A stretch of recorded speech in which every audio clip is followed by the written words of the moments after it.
श्री शिवाय नमस्तुभ्यम। स्वागत है आपका शिव पुराण शरुद्र संहिता द्वितीय खंड 16वें अध्याय में। रुद्रदेव का सती से विवाह। ब्रह्मा जी बोले, श्री विष्णु सहित अनेक देवी देवता और ऋषि मुनियों द्वारा की गई स्तुति सुनकर सृष्टिकर्ता शिवजी ने प्रसन्नतापूर्वक हम सबके आगमन का कारण पूछा। रुद्रदेव बोले, हे हरे, हे देवताओं और महर्षियों, मुझे अपने कैलाश पर आगमन के विषय में बताइए।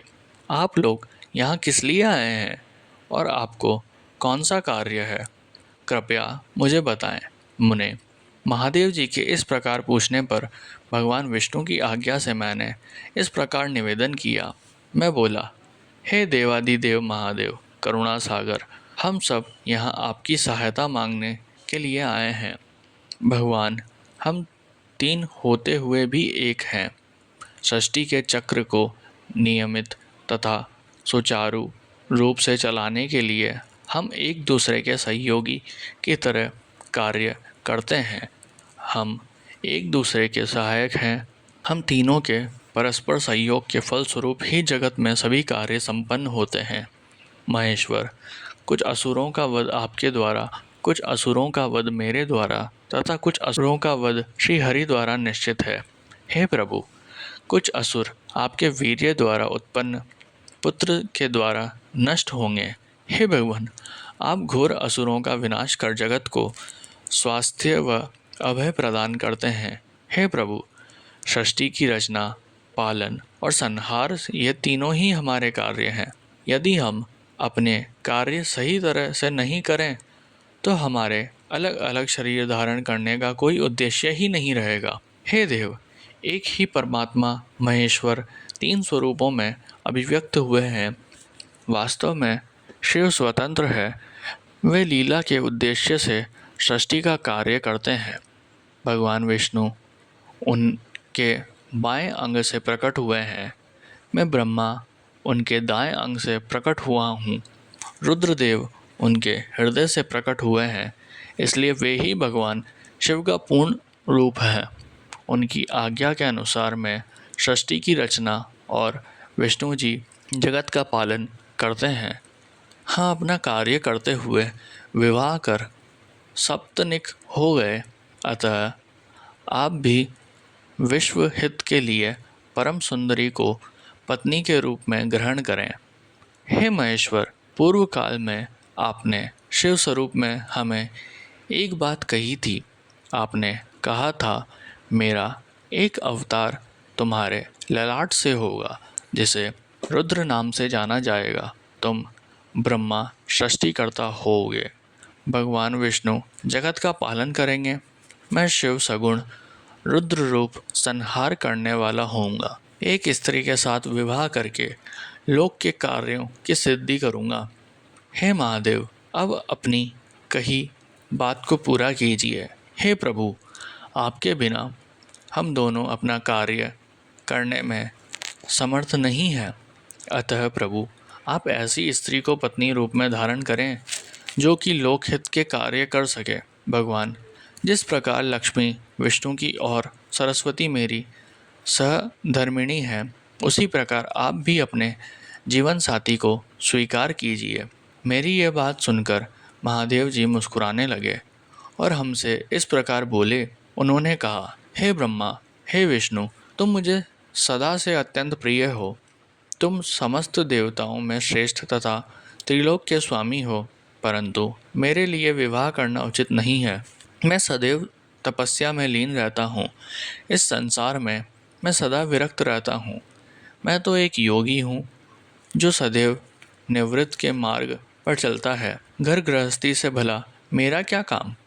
मैं तो सदैव आत्मरूप हूँ जो माया से दूर है, जिसका शरीर अवधूत है, जो ज्ञानी, आत्मा को जानने वाला और कामना से शून्य हो भोगों से दूर रहता है, जो अविकारी है। भला उसे संसार में स्त्री से क्या प्रयोजन है? मैं तो योग करते समय ही आनंद का अनुभव करता हूँ। जो मनुष्य ज्ञान से रहित है वे ही भोग को अधिक महत्व देते हैं। विवाह एक बहुत बड़ा बंधन है, इसलिए मैं विवाह के बंधनों में बंधना नहीं चाहता। आत्मा का चिंतन करने के कारण मेरी लौकिक स्वार्थ में कोई रुचि नहीं है। फिर भी जगत के हित के लिए तुमने जो कहा है वह मैं करूँगा। तुम्हारे कहे अनुसार मैं विवाह अवश्य ही करूँगा, क्योंकि मैं सदा अपने भक्तों के वश में रहता हूँ। परंतु मैं ऐसी स्त्री से विवाह करूँगा जो योगिनी तथा इच्छानुसार रूप धारण करने वाली हो। जब मैं योग साधना करूँ तब वह भी योगिनी हो जाए, और जब मैं काम सख्त हूँ तब वह कामिनी बन जाए। ऐसी स्त्री ही मुझे पत्नी रूप में स्वीकार्य है। मैं सदा शिव चिंतन में लगा रहता हूँ। जो स्त्री मेरे चिंतन में विघ्न डालेगी वह जीवित नहीं रह पाएगी। मैं, विष्णु और ब्रह्मा हम सभी शिव के अंश हैं, इसलिए हम सदा ही उनका चिंतन करते हैं। उनके चिंतन के लिए मैं बिना विवाह किए रह सकता हूँ।